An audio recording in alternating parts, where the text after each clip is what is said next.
From censored files to clear evidence, this is Redacted Realms. How did the United States become the world's superpower? As the focal point of most global conflicts, this country not only initiates, but also directly participates in major and minor wars from Europe to Asia. From World War I to World War II, to the Cold War, confronting the Soviet Union and the Socialist Bloc, they are always behind, either as allies or adversaries. Not only that, they also fought in Korea and then continued to send troops to invade Vietnam. However, after decades of reflection, this country still possesses great strength and continues to influence the globe. So why does this country have such abundant resources? And how did they manage to become such a great power?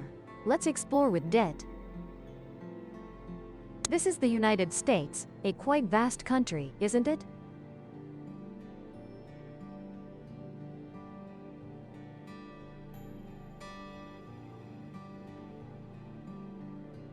But in reality, the original territory of this nation was not that extensive from the start. It began with 13 states along the Atlantic coast, which were colonies of the British Empire. After declaring themselves independent states, the 13 former colonies issued the Declaration of Independence on July 4, 1776, and defeated the British in the American Revolutionary War. Subsequently, the ideology of manifest destiny drove the leaders to implement strategies for territorial expansion. Specifically, this was a belief that the United States was destined to expand its territory from the Atlantic coast to the Pacific. In other words, it rationalized acts of aggression. This term began to be used by the Jacksonian Democrats to promote U.S. territorial expansion in the 1840s, and was later revived in the 1890s for U.S. expansion outside North America. As a result, the United States has become a vast land with 50 states and a federal district, the third largest in the world after Russia and Canada. With an area of nearly 9.83 million square kilometers. To the north is Canada, to the south is Mexico, to the west is the Pacific Ocean, and to the east is the Atlantic Ocean. Not only that, the U.S. also has jurisdiction over the Arctic Ocean because Alaska borders this ocean. So, a country that often sends troops to expand into other countries, has it ever experienced invasion itself? From its founding on July 4, 1776, until 1812, the U.S. was invaded by another country only once. They had to fight Canada, which was still under British rule at the time. The British sent troops to attack the United States from the north, successfully advancing all the way to Washington and burning down the White House. At that time, the United States was still weak in strength and did not yet have the vast continent it has today. There are too many to list, but in conclusion, the common point of these wars is that they occurred outside U.S. territory and served a single purpose: politics. But to this day, no country has sent troops to invade this nation. So, what is the reason? It's a matter of geography. As mentioned above, the United States is truly vast, and nature has endowed this country with a geographical area quite ideal for defense. The largest part, also the central region of the territory, is located in the heart of the continent. The western part of this country has many mountains, while the east also has hills and plains. The west is also protected by vast oceans, as if the country has two layers of defense. Among these, the western region is associated with a Cordillera system, so the terrain mainly consists of young mountain ranges with an average height of over 2,000 meters, running parallel from north. In between are basins and plateaus. Most notable is the Great Basin System, the system of arid plateaus spreading widely in the south. This area is famous for its vast deserts, where natural erosion has created deep continental canyons. The western region is mainly desert and semi-desert, with low average rainfall creating a harsh environment. To put it simply, if you intend to invade the United States from the west, you would have to use ships or something else to cross a vast ocean with many potential situations like storms or various maritime incidents. And you would also have to pass through 11 U.S. island routes first. After crossing this ocean, you would then have to face high mountains and arid deserts. Not to mention, among the 11 islands you pass, Guam is one of the White House's strategic bases.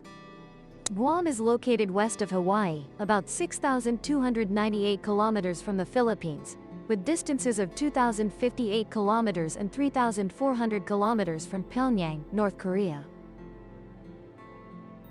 With a flight time of less than 6 hours to major centers in Asia and the Pacific. It is also a bustling maritime gateway in the Far East for Australia and Southeast Asia. U.S. forces in this region are mainly concentrated in 3 major bases: Naval Base Ypres Harbor, Andersen Air Force Base, and Naval Air Station Agana. The geographical location of Guam plays a crucial strategic role in protecting U.S. security, as any ship, fighter jet, or ballistic missile intending to invade or attack U.S. territory would have to face the modern air defense system here. This shows that with strong military deployment and an advantageous geographical position, Guam is not just a military base but also a white shield protecting the United States from all threats in the Pacific. If you want to invade the U.S. from the east, it is certainly not as treacherous, but there is still the vast Atlantic Ocean surrounding it. That is also one of the reasons why this country can freely attack other nations without fearing retaliation or having troops sent back to fight. Nature has been very generous to the United States geographically, but that is not all. If it were only about geographical location, it would still be difficult. Take Japan, for example, a country with a coastline stretching 29,751 kilometers, longer than the U.S., surrounded by the sea. Many times, invading armies intending to conquer were repelled by storms. However, just 2 atomic bombs forced this country to surrender in World War II. As I mentioned earlier, the U.S. possesses a vast plain located between 2 major mountain ranges, the Rockies in the west and the Appalachians in the east. This is the area of the Mississippi River system, the longest river in the U.S., stretching 6,450 kilometers from the Rocky Mountains and flowing south into the Gulf of Mexico. This plain is an exceptionally important geographical area not only due to its natural distribution but also because of its resources and economic development potential. The northern part of this plain is bounded by the Great Lakes, covering an area of 244,106 square kilometers and containing about 21% of the world's freshwater. This is a crucial water resource contributing to agricultural and industrial prosperity in the region. The plain varies from east to west. The east has fertile soil deposited by the Mississippi River, suitable for agriculture. In contrast, the western part of the plain is mainly arid grassland, also known as the Great Plains of North America. Although not favorable for agricultural cultivation, this area stands out with abundant mineral resources such as coal, oil, and natural gas. These resources play a vital role in developing heavy industry. Before discussing that, let's go back in time, from World War I to World War II. And most recently, the conflict between Russia and Ukraine. The U.S. has also greatly benefited economically when the world focused on and strengthened its defense. Major U.S. military companies, leveraging their resources, saw their stock values soar significantly. Just 1 month after the war broke out, Lockheed Martin's stock rose by 25.5%. And similarly, Raytheon's stock increased by 16.4% compared to the same period last year. The war in Ukraine and Russia also led the U.S. to receive orders from NATO, due to concerns that Moscow might take actions related to the alliance. For example, Norway allocated up to 83% of its total arms purchase value to the U.S. Other countries like the UK, Italy, and the Netherlands also had high rates of arms purchases from the US, accounting for 77%, 72%, and 92% respectively of their total arms imports from 2017 to 2021. Europe's total arms imports increased by 91% from 2007 to 2021 compared to the previous 5 years. And this figure does not include recent orders, which have risen significantly as regional security became more unstable.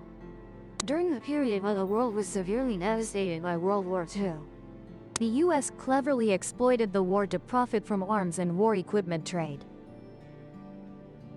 And then, in this same World War II, the rise of the Japanese Empire with ambitions to dominate Asia and the Pacific posed a direct threat to U.S. interests. Japan's attack on Pearl Harbor was not only a military provocation but also a heavy blow to American national pride. In this event, the U.S. decided to enter the war, which became a springboard for its global presence. And it was advantageous for this country as it was the only major power not economically devastated by the war and the only one equipped with nuclear weapons. This gave the USA superior advantage in establishing peace terms. And naturally, this country fully exploited this opportunity. A prime example is the establishment of the United Nations. Specifically, the UN Charter created an international legal system prohibiting wars of conquest, like what fascist Germany and Japan did. The UN also serves as a forum for the international community to discuss and resolve disputes. However, the UN is not the only international organization established after the war. Alongside that, 730 delegates from 44 allied countries gathered at a small resort in New Hampshire. The result was the birth of the Bretton Woods Agreement. The Bretton Woods Agreement created international financial institutions, namely the International Monetary Fund, IMF, and the World Bank, WB. And naturally, the rulemaker, the US, would take the best slices of the pie.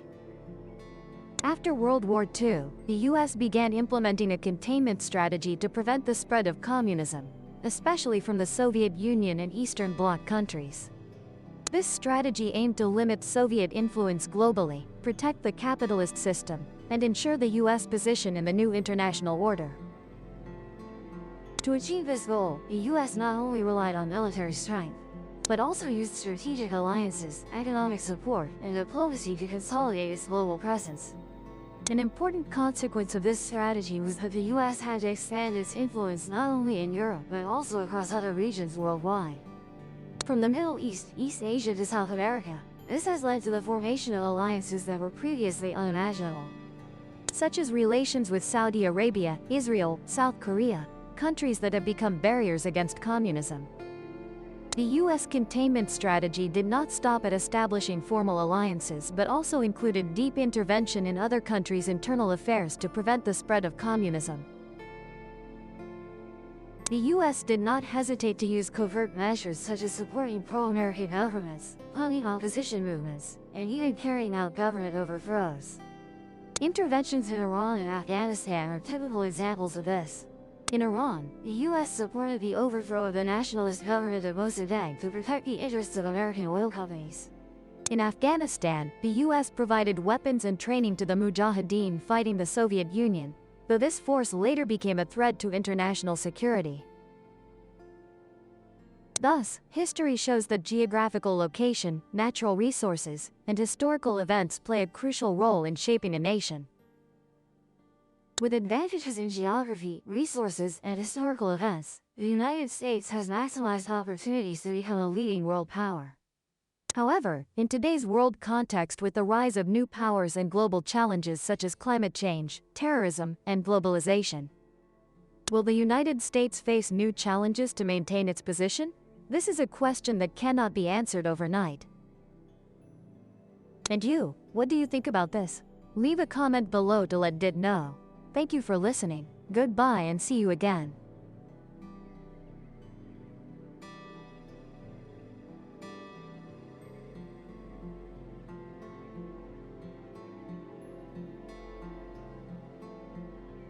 Subscribe to the Redacted Realms channel to watch the latest videos. If this file opened your eyes, subscribe and open the next case.